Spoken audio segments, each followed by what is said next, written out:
Tatlong kongresistang kaalyado ni Marcos ang nagpasalamat kay Speaker Romualdez sa bilyong pisong pondong ngayon lang daw nila naranasan. Ayon kay Representative Jinky Luistro, bumaha ng proyekto sa Batangas, tila may halong pagsipsip sa Speaker. At bumabaha ng biyaya sa 2nd District, it is because of our dear Speaker. Kaya may AX dahil ni Speaker. Kaya may AKAP dahil ni Speaker. Kaya may tupad dahil ni Speaker. Kaya may mga barangay road dahil ni Speaker.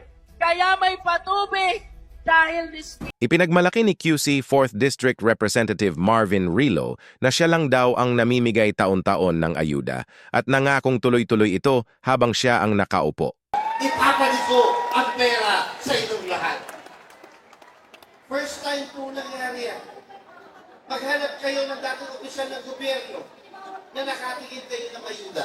Wala po. Ngayon lang po nangyari na libu-libong tao ang tumatanggap ng ayuda. Hindi na po tayo nag-concentrate sa ayuda. Sapagkat ang bagat na sa akin, wala daw kayong utang na loob kay Marvin. Dahil ang pera na yan, hindi naman niya pera yan. Pera ng gobyerno yan. Tama! Hindi ko po tinatanggi yan. Pera po ng gobyerno yan. Hindi ko pera yan. Pero ang tanong ko, bakit nung sila ang nakaupo, hindi nila binigay sa taong bayan ang pera na yan? Saan nila dinala ang pera na yan? Si Marvin Lillo, ibinigay sa taong bayan ang pera ng gobyerno. Yan ang aking pwede ipagmalaki. Hindi ko na nga pera yan, tatago ko ba? Hindi ko naman madami na sa hukay yan. Siguro sila, kaya nilang dalhin sa hukay nila.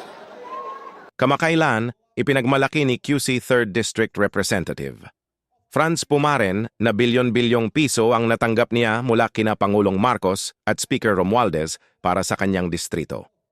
Ngayon, 2025, ang binigay po sa akin budget ng ating presidente, budget ng ating speaker is 3.5 billion. Tayo po dito sa history ng District 3, gumawa po tayo ng record.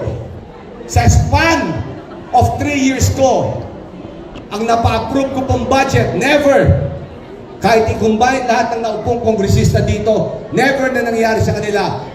Meron na tayong nabigyan ng budget dito sa infrastructure, pati mga ating mga access, 5.8 billion.